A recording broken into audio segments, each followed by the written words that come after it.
Your campaign slogan is, Believe in something again. what do you mean? Well, believe in something again. America is turning 250 years old this year. I'm a spiritual guy. I think it's coming at this moment for a reason. Our country is at a crossroads. I see a past that made America the great country it is today because they believed. Because people used to believe in the federal government, that we were all in this together. And today, I see a president who wins and a Republican Party determined to have people believe in nothing. We can't even believe what they're saying. So I want a future where people believe again. Give people a reason to believe in something again. I think you probably grab a lot of people with the word believe, and then when you get to believe in the federal government, I think you probably lose a lot of people. I feel connected to a past, to generations who came before us, who built New York City, built it as a progressive beacon, and built America as the country that it is today, a compassionate country that led the world through strength, but also through its example. And I think people believe in that history, and it means a lot to them. And I think that the reason why people are getting so upset right now, and the reason why people find this president to be so cruel, out of touch, corrupt, and unconstitutional and criminal is because they do believe in the federal government. They do believe in setting an example for the rest of the world. And they don't believe anything that's coming out of this guy's mouth. So yeah, there's a lot of skepticism toward the federal government, and people have been given a reason not to believe. How deep do you think it goes? I mean, do you think it's a crisis of apathy and even like nihilism, that people just have given up? I don't think people have given up. I think they've been given a lot of reasons to be skeptical. One of those reasons is something I'm passionate about fighting and changing. It's our campaign finance laws. Special interests and insiders have captured our electoral system. And that's a big reason why a lot of the changes that seem like common sense don't actually happen. And so I think people have been given reasons, especially young people my age, given reasons to think, why would I participate? My vote doesn't count, especially if I don't live in a blue state. Now the whole federal government's being used to attack my state. I shouldn't participate. Well, I think that they actually, if they're being spoken to by someone who speaks their language, someone who understands them, someone who's trying to meet them where they are, I've been shown over the past 2 years, people don't want a superhero. They just want someone who can help them believe in themselves again and who believes in our collective ability to solve big problems, because they know there's no other way to do anything about the challenges we face, whether from overseas or internally, domestically, other than working together. What do you mean when you say you're a spiritual guy? I'm a spiritual person in the sense that I feel connected to a past. I don't think that the generations who built this country are gone. I think that the past isn't dead and buried, as the famous quote goes. It isn't even past. And I think our country is at a crossroads now, and I can feel history watching this moment. Yeah.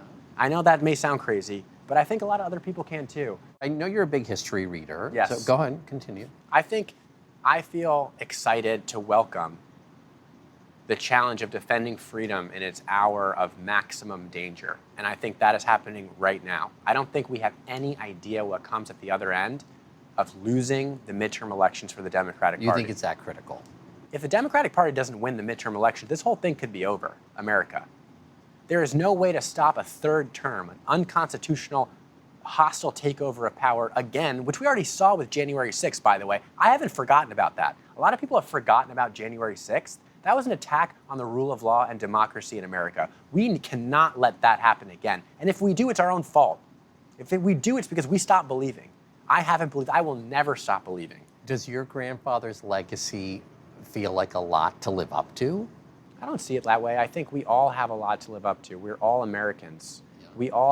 We are all benefiting from generations of people who built this country, whether it was roads and skyscrapers here in New York, or the federal government that now protects us and provides services to so many people. Whether your ancestors came here just a generation ago or 10 generations ago, you had a hand in building this country too. And I do not want one person, one corrupt orange individual, to destroy that for the future. Because it's not just about me and us and today. What's happening now is for all time. And our country has already changed. Our country has already faced terrible odds and overcome them, but this is different.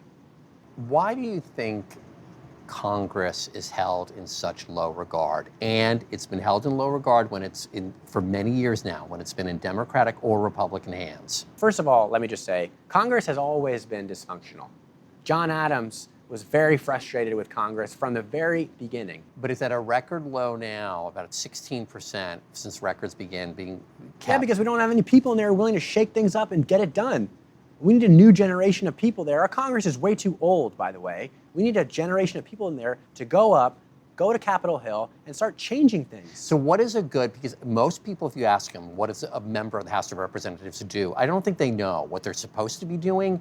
I think they think, I think they vote on stuff and then they run for re-election. What are they supposed to do? Here's how I see the job. Someone who can take and channel the energy and creativity and drive of their own district, of the people who live there, of the industry, of the artists, of the nonprofits, of the entire community, and translate that into power, political power in Washington, who can use a megaphone and amplify the voices of the place that they come from. And that's why I'm running now, because I think I can do that. I think that this district, New York 12, is special. The clock strikes 12 at midnight on New Year's Eve. We start counting time from this district, from Times Square. And we need somebody who knows how to translate that energy and drive into getting things done, because we cannot afford to have New York be silent or lead with a whimper and a sigh. We need someone to go down there who has a megaphone, and I have that. Okay, you have a megaphone, but what experience do you have that qualifies you? And you know that Jerry Nadler, whom you're running to replace, to succeed, I should say, has said you don't have a record, has endorsed his aide, Michael Lasher, who serves in the state legislature as an assemblyman. So, I mean... Yeah, so our campaign has been endorsed by Speaker Pelosi, Speaker Emerita Pelosi, who I think understands I have the exact experience needed right now for politics. Let me tell you that. Why do you think Nancy Pelosi endorsed you? Because I have the experience needed and the political chops and policy chops to get things done. So I'm a trained lawyer and I have an MBA. That's one thing. I worked for the State Department on environmental policy under the Obama administration. That's another. I have work experience. But the real experience I have is over the last 2 years. At the end of 2023, I saw something coming, and it was a huge loss for the Democratic Party. I said... What do you mean? Right, the I was election. looking at, so at the end of 2023, I saw the Democratic Party is not competing. We are not competing online. We are not competing for young voters. We are not getting our message out there. We are the best kept secret in politics. How well the Biden administration did in the first 2 years of its term is the best kept secret in politics. I wanted to make sure people knew that. So what did I do? I decided to go work for the Biden campaign. I signed a contract. I went to Wilmington. I was hired to do youth engagement and social media content for the Biden campaign. I got there. I said, I have some ideas. How about this video or this one? How about this? What if we tried this? No, no, no, no, no. No to everything I thought of. They were resisting the Biden administration, Absolutely. what you wanted to do. Absolutely. And I love Joe Biden. I'm unapologetically, I love him. What he got done in his first 2 years in office, unbelievable, a progressive person's dream. So I wanted people to know. I wanted people to know that real story. How about this video? How about that one? No, no, no. We're basically, in short, no risks. Just keep your mouth shut and let's ride this out. And this is when Biden was still the candidate. Right? Yes, I quit. Yeah. And I started making my own social media videos. They went so viral and reached so many people and were so well received by young people that in a month they said, hey Jack, can you come speak at the DNC? Hey Jack, could you travel to every single swing state and be our top surrogate? Will you go to the Senate races and help the down ballot candidates in Wisconsin and Nevada, in North Carolina, Virginia, Pennsylvania? I said, sure, I'll do anything. All I want to do is help. And right now, that experience taught me a lot. It taught me, first of all, the insiders that I believed in and that I wanted to be right. You know, I was on a track to be an insider myself. I went to Harvard. I went to Yale, then I went to Harvard twice. Got a JD and an MBA. I was going to be a lawyer. I thought I had it all figured out. I'll do this, then I'll do this, then I'll do this. No, I had to do something different because we're in a different moment. And that's exactly what's happening in New York 12 in this race. I'm the outsider in this race, and the insiders do not like me. And they don't like you either, Mo. Well, I'm not in the district. One of these videos on your feed from an event recently, you said about running, you said people told me it's a terrible idea. Who told you that? Every single person in this district who already knows who they're voting for is someone who has a favor to curry with that person. So there's a political machine here in New York, and they don't want any competition. They don't want any competition at all. They want to have the hand-chosen successor have no competition and be reelected. They think I'm entitled. I think that's incredibly entitled. They don't want a competitive primary. So I ran and I said, you know what? I'm not trying to hurt you guys. I'm just trying to help. All I want to do is make sure the Democratic Party doesn't blow it again. And we're about to. We're about to swing and miss if we don't try something different. There are about 12 candidates in this race. So They hate me. You're saying you're the outsider. Absolutely. And for somebody who's a member of the Kennedy family to say ironic. they're an outsider. It's ironic, but it's true. And that's exactly what my experience was and showed me on the 2024 campaign, which was I was the ultimate insider. And I couldn't do it the inside way. I know how the inside thinks, how it works. I spent a lot of time with them. And I know enough to know they really don't like me, not because I'm a Kennedy, because I'm Jack. Because I speak my mind. And because I'm challenging the way that they do things. And I'm going right over their heads and talking to people directly. Do you know our campaign, only campaign whose average donation, it's not just below $100, it's below $40. We have 35,000 people who have donated to our campaign from all 50 states. We have thousands of young people who have signed up to volunteer. We are the people-powered campaign. When did you decide that you were going to run? I mean, I know when you declared in November 12th, right, this past November, but had you been thinking about this for a long time? I've loved politics since I was a kid, since I can remember. I love politics, genuinely inspired by Barack Obama when I was in 8th grade and he was running for president and I couldn't turn off the news, and I haven't since then. I've loved politics. I worked in DC throughout high school and college on campaigns. I went to law school for this very reason, because I wanted to learn. This was not my plan to run now. I didn't see this seat opening up. I had no idea it was coming. I also didn't think I would go from being a JD MBA to a content creator. I did not see that as my path. But when the seat to represent the place, this is where I'm from. You know, I grew up on the Upper East Side. I went to school on the Upper West Side. I live in Chelsea. This district is a map of where I've lived in my life. My family's lived here for 5 generations. This is truly home. And all of a sudden, the seat to represent in Congress opened up at a time when I saw the Democratic Party needs help. It needs help. It needs new ideas, new creative energy and blood. I thought, I have to do this. So as soon as the seat opened up, I thought, this makes a lot of sense. I thought it would be happening in a different way, but it's now. Let's go. Okay, because you could start at the state or local level. There's a city council seat where you live that's open.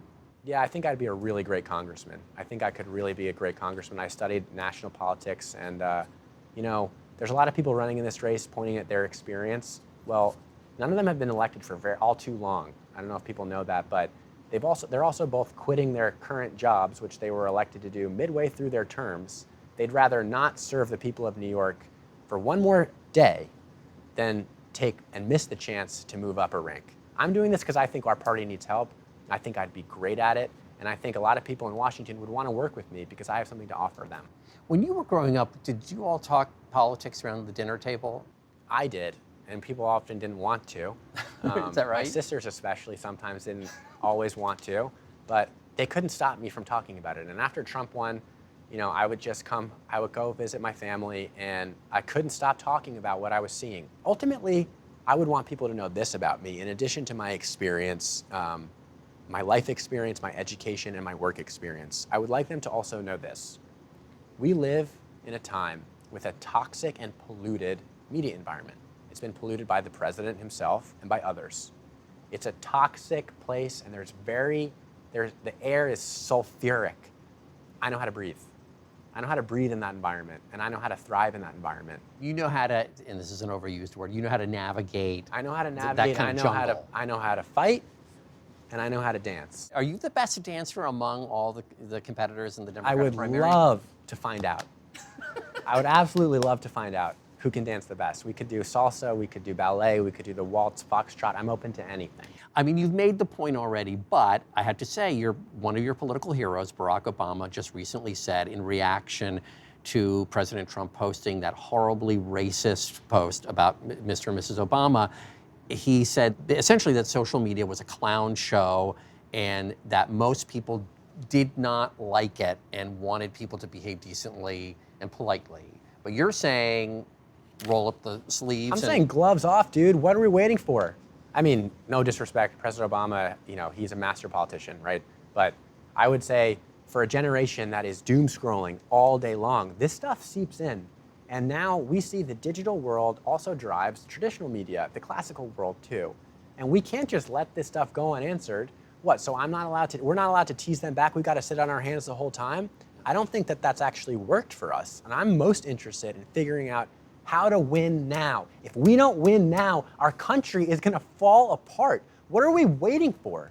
Yeah. When you were saying about sitting on your hands and being nice and all that, a lot of people would call that a little bit of the vestiges of wokeism. I mean, do you think there's a fair criticism? I am as woke as you can get. Meaning? Meaning I'm so woke, I'm willing to put my neck out on the line to defend progressivism, Democratic Party, and being compassionate and caring. Well, I mean, so you're willing to embrace the word woke, which has kind of a bad I'm super woke.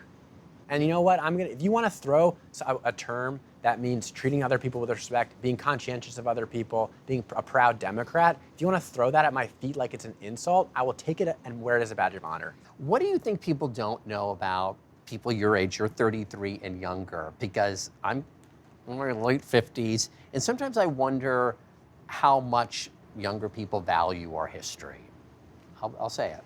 I think that young people are really smart, and that we have a really good nose for BS. We can tell authentic from not really, really quickly. And every generation, I think, I'm guilty of this with Gen Z, I'm a millennial. It's easy to criticize a younger generation for not being the same or holding a certain standard up. I get it. I see young people who are so unbelievably engaged in politics and get that we are past the point of no return and we need to change now. And that's why so many young people, and not just young people, but the young at heart, stop me on the street and want to take pictures and talk about our campaign. That's why people are so excited about the content that I make, because somebody's speaking their language and they get it. They get that their future's on the line. So yeah, I do think that people sometimes don't understand the complexities or contextual history of certain issues. I think that's fair. That's something I take really seriously and would want to try to set an example. But I do think, I gotta say, on behalf of people my age and younger, that we're smart and we're ready for change. Why didn't you practice law after law school? I was all set up. I wanted to be a public defender here in New York. And this was at the end of 2023. I passed in the top 1% in the bar exam, so I was really excited to practice law. I decided not to because, as I said before, the 2024 campaign was coming up, and I thought the Democratic Party was about to lose big, and I thought, I don't know if I can, in good conscience, not try to help with this, especially if I think I have something to offer. So I wanted to try to help. So instead of practicing law and arguing in a court, I decided to argue in the court of public opinion. And so I do think that my law degree, my legal training, is actually what is behind how much of my content works and breaks through. Because you got to make a good argument online. You can't just be funny or whimsical. You need to also provide viewers with information, and that's really the secret. How much of the creativity do you think came from your father? I wouldn't blame my dad for anything that I've said, He's too good of a person. I think I was raised by people, I was raised in parents who love me, sisters who teased me, and they sharpened my wit, and I think I give my family credit for anything that I am today. Do you think it's a good thing that you grew up with the name Jack Schlossberg and not Jack Kennedy? I think there was only one way I was ever going to grow up, and that was the way I grew up.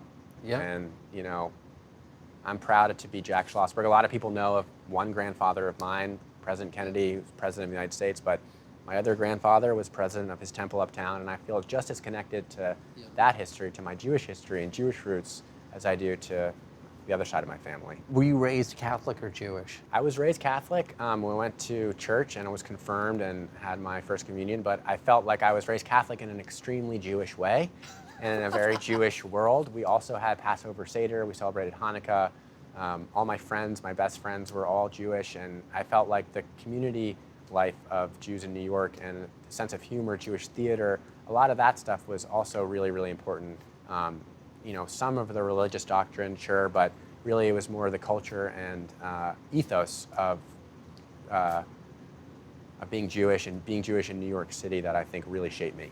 So today, do you identify more as Jewish, say, than Catholic? Or? Well, I'm more Jewish than I am anything else. Yeah. But I do feel, President Kennedy also was the first Catholic ever elected president, and I think it's a big deal. Young people might not know this, but at that time, that was considered a hazardous risk to his campaign, that he would listen to the Pope and take orders from the Pope. It seems out of date now, but people really thought that a Catholic person couldn't be trusted or could never be elected president. Yeah. And so I feel proud of the fact that I'm an outsider in this race now. President Kennedy was an outsider when he was running for office, and that's how a lot of the leaders actually start. Who's your most important advisor? Well, I am my own campaign manager. I'm my own comms person. I have no formal consultants, and this campaign looks completely different than anyone else's campaign who's running. So I would say my closest confidants are a few of my friends from college, from law school, and from my more recent life. And family members, or? Yeah, well, I mean, my mom and I know what each other are thinking without having to talk. She's my advisor, but she lives inside of my mind, and I live inside of her mind. Well, in a good way. Yeah, right. So, I mean, you're that close. My mom taught me pretty much everything I know. I got to spend a lot of time with her working for the Kennedy Library on the Profile and Courage Award. I lived with her when she was an ambassador to Japan. I worked with her when she was an ambassador to Australia. She was not only an incredibly effective diplomat, but she is a political genius and someone who understands the difference not just between tactics and strategy, but also what really matters. My mother is someone who understands, whose values are so solid, and who does things for the right reasons all the time, who seeks out attention only when it's in service of a greater purpose. And so my instincts were built by somebody who is a master. And purposeful. And so I do believe that we're incredibly close, and I love her so much. Yeah, and is she fully supportive of this, or a little conflicted? Oh my God, my mom? Yeah, my mom is more than fully supportive. I mean, you'd have to ask her, but what she'll tell you is, oh yeah, it's about time. What took you so long, Jack? And you better run for this. We need you. Yeah. And she comes to all of our events. Yeah. She's out there campaigning with me in the streets, at subway stops. She's a private person. Yeah, well, she thinks this is important enough to do something big, and she totally backs me. And my dad too. They're so proud and they're so psyched because they know what happened in my story, which was there are a group of insiders in New York City right now who hate me and don't want anything to change. And my parents have seen that I'm in this for the right reasons and that I actually do know how to do things well. They believe in me and they listen to my political takes just as much as their own. So they know that I would do a great job, and that's why they're supporting me, not just because I'm their kid, because they've seen and I've proven to them the type of media strategy, political instincts that the Democratic Party needs to adopt now.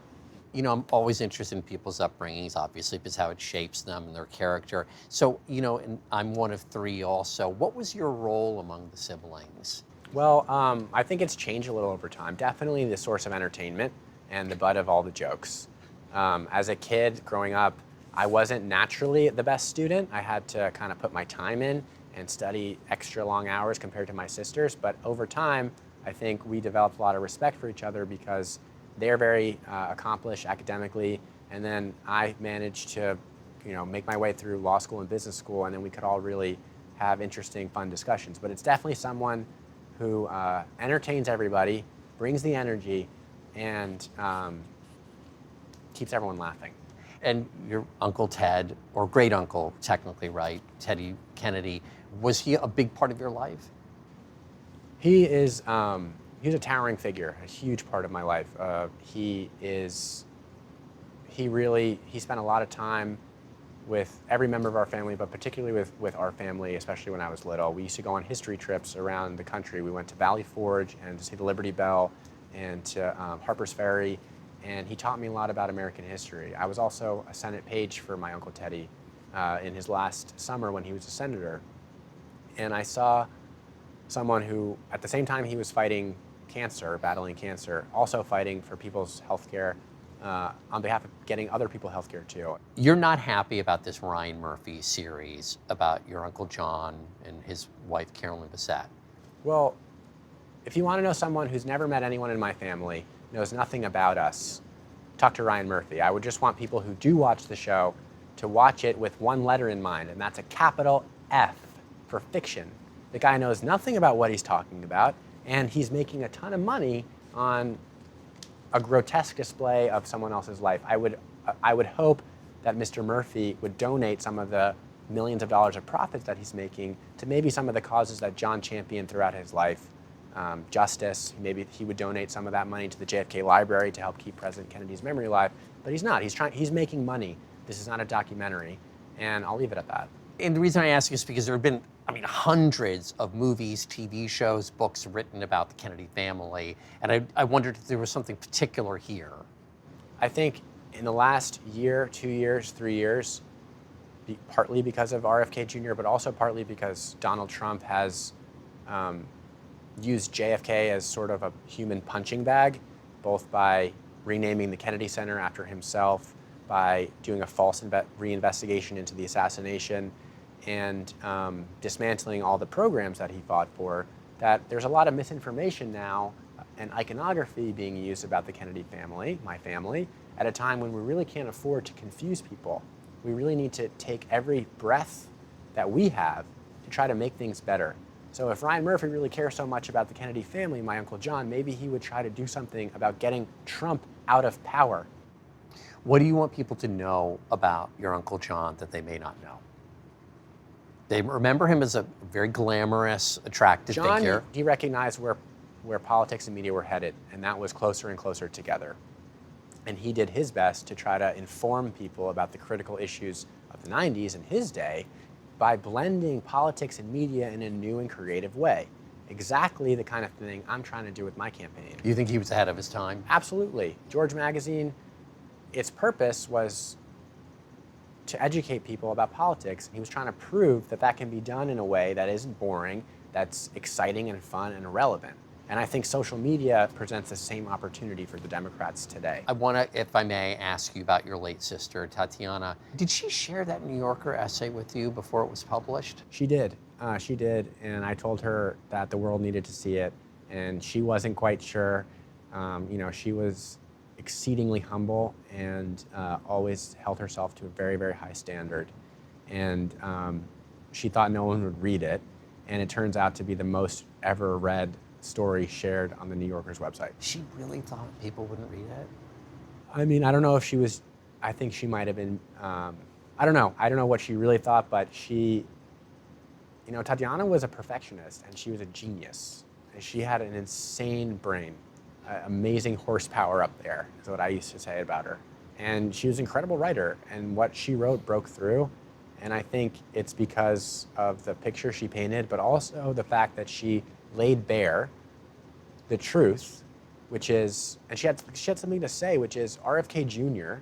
is taking away the hope that so many cancer patients have for a clinical trial that could save their life. With the mRNA vaccines? He's cut hundreds of millions of dollars, revoked federal grants that were already authorized to people doing life-saving cancer research that could have given her another shot and people down the line who are suffering from cancers like hers and others a shot at living. And he's completely, without any basis in science or efficaciousness, revoked those grants. And he's doing this across the board. His attack on science is costing people's lives. And we need to be a lot more mad about what they're doing. Measles is on the rise. We have measles outbreak for the first time in 40 years in America because of some guy who thinks that, who knows why he's saying this? Who knows why it's not backed by science. So I would really like to get elected to Congress so that the Democratic Party can have a majority, control the judiciary, and subpoena RFK Jr. to make him come to Capitol Hill and answer questions for why he's doing what he's doing, because it's not saving lives. What your sister went through, is that part of what's powering you? I love my family so much, and they're the ultimate source of strength for me. Tatiana and her family, I love them so much, and they put a smile on my face. So I would say that, whenever I have a tough day, I think about her kids, her husband, how much I love them, and it makes everything a lot easier. She described it in her essay, the period after her diagnosis. What was that like for the immediate family, for your immediate family? Well, in some ways it's a wound that will never heal, and that whole period of time to see someone you love suffer and not be able to do anything about it, I think a lot of people can relate to how awful that is, and the feeling of you would do anything to take away someone's pain, but you can't, and so what do you do? That was really, really hard. At the same time, it gives me the strength to keep doing what I'm doing and to fight the battles I believe in fighting, because that's exactly what Tatiana did. And whenever I think about complaining about something, I think about what Tatiana went through and the strength and resilience that she showed, and it just makes me want to be a better person. The New York 12, I believe, voted disproportionately for Cuomo, right? Because essentially it was two Democrats running for the mayor of New York. You backed Mamdani. New York 12th is heavily Jewish. Is in the primary, is Israel going to be a tricky issue for you? Not for me. I think people understand that where I stand. Our first policy that we released is called Jack's Fast Track Plan. What is it? Well, it's my proposal to double the funding for the Nonprofit Security Grant Program.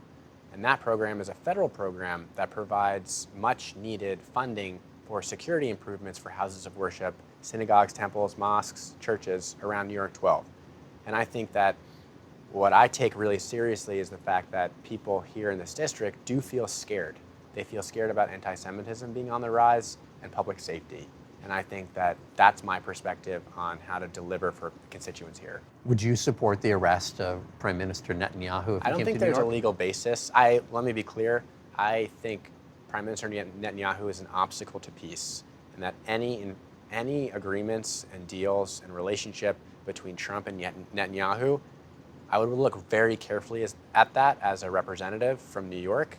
That being said, I don't think there is actually a basis in international or domestic law to arrest a prime minister for visiting the city. I would say my competitors in this race, I respect their service. I do not think that they are qualified to... Michael Lasher.